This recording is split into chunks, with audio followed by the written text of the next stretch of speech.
Hello children, welcome to my channel Easy 60. இன்னைக்கு Tamil Nadu syllabus standard 12 ஓட chapter 2 exercise 2.7ல very important ஆன 5 mark sum பார்க்கலாம். இது வந்து third question. இங்க given பாத்தீங்க அப்படின்னா x1 plus I y1 x2 plus I y2 இப்படி எல்லாம் கொடுத்துட்டு இதோட வேல்யூ வந்து a plus ib அப்படின்னு கொடுத்துட்டாங்க. இது given. இதில் show that அப்படின்னு சொல்லி ரெண்டு விஷயம் வந்து ப்ரூவ் பண்ண சொல்லியிருக்காங்க. ஃபர்ஸ்ட் வந்து நான் இந்த கிவனை எடுத்து எழுதிக்கிறேன். இப்போது இந்த கிவனையும் நம்ம ப்ரூவ் பண்ண வேண்டியதும் இது ரெண்டும் நீங்கள் கம்பேர் பண்ணி பாருங்களேன். இங்கே x1 இருக்குது, இங்கே x1 ஸ்கொயர் இருக்குது, இங்கே y1 இருக்குது, I இருக்குது. பட் இங்கே I இல்லாமல் y1 ஸ்கொயர் மட்டும் இருக்குது. அப்போது கம்பேரிட்டிவ்லி இது மாடுலஸ் ஃபார்முலா அப்படின்றது நம்மளால் கெஸ் பண்ண முடியும் இல்லையா? ஸோ இப்படி நீங்கள் ஞாபகம் வச்சுட்டு இந்த கிவனை எடுத்து எழுதிட்டு taking modulus on both sides. So இந்த பக்கம் LHS பார்ட்டுக்கு மாடுலஸ் போட்டுட்டு equal to modulus of RHS. இப்போது நம்மளுக்கு கான்ஜுகேட் எடுக்கிறப்போ நம்மளுக்கு வந்து ஒரு ப்ராப்பர்ட்டி இருக்கு இல்லையா, that is mod z1 mod z2 whole modulus இருந்துச்சு அப்படின்னா அந்த மாடுலஸை நம்மளால் தனித்தனியாக பிரிக்க முடியும். ஸோ இந்த ப்ராப்பர்ட்டி யூஸ் பண்ணி மொத்தமாக இருந்த மாடுலஸை நான் தனித்தனியாக எழுதியிருக்கேன். அடுத்த ஸ்டெப்பில் மாடுலஸோட ஃபார்முலா யூஸ் பண்ணியிருக்கேன். என்ன வரும்? Real square plus imaginary square ஐ விட்டுருணும்.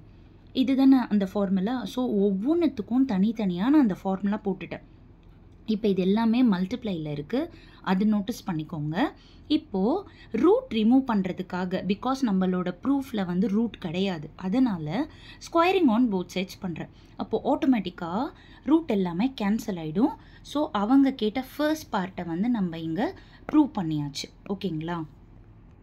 இப்போ மறுபடியும் நீங்கள் கொஷினில் போய் பார்த்துட்டு செகண்ட் ப்ரூவ் தட்டையும் நம்மளோட கிவனையும் கம்பேர் பண்ணி பார்த்தீங்க அப்படின்னா என்ன தெரியுது? tan inverse of y by x, that is ஆர்கியூமெண்ட்டோட ஃபார்முலா யூஸ் பண்ணியிருக்காங்கன்னு தெரியுது. கரெக்டாக?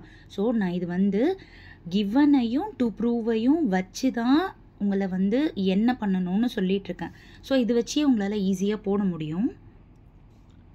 ஸோ இப்போ நம்ம வந்து அதே கிவனை மறுபடியும் காப்பி பண்ணிவிட்டு taking arguments on both sides அப்படின்னு போட்டிருக்கேன். ஸோ இங்கே arg of LHS equal to arg of RHS. இப்போது ஆர்குமெண்ட்டோட ரூல் படி ஆர்குமெண்ட் மல்டிப்ளிகேஷனில் இருந்துச்சுன்னா இதை வந்து arc z1 plus arc z2 அப்படின்னு எழுதலாம். So argument of first one plus argument of second one plus argument of third one plus dot dot dot argument of last one அப்படின்னு எழுதிட்டு is equal to இங்கேயும் என்ன வந்துடும்னா argument of a plus ib அப்படின்னு வந்துடும். ஓகேங்களா? இப்போது ஆர்குமெண்ட்டோட ஃபார்முலா என்னது? tan inverse of y by x. So இதுக்கு வந்து tan inverse of y by x1, இதுக்கு வந்து tan inverse of y2 by x2, tan inverse of y3 by x3 plus dot dot dot லாஸ்ட்டில் வந்து tan inverse of yn by xn is equal to right சைடில் இருக்கிறதுக்கு tan inverse of b by a. ஏன்னா இங்கே imaginary part வந்து b, real part வந்துட்டு a. இப்போது இது கம்ப்ளீட்டாக சம்மேஷனில் இருக்கா? 1 2 3 அப்படின்னு ஸ்டார்ட் ஆகி எண்ணில் போய் முடியுதா? ஸோ இன் ஜென்ரல் இதை நான் எப்படி எழுதுறேன்னா summation of r is equal to 1 to n. ஏன்னா இங்கே 1லேருந்து n வரைக்கும் நம்ம ஆட் பண்ணுறோம். அதனால் 1 to n tan inverse of y.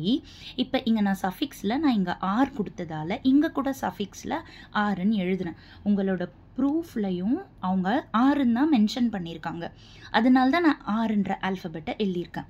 So yr by xr அப்படின்னு எழுதிடுறோம். இங்கே ரைட் சைட் பார்ட் பார்த்தீங்கன்னா திஸ் இஸ் நத்திங் பட் உங்களுக்கு அந்த பிரின்சிபல் ஆர்குமெண்ட்டுக்கு ஜென்ரலி நாம் இப்படி தான் ப்ளஸ் 2k பை அப்படின்னு போட்டு எழுதுவோம்.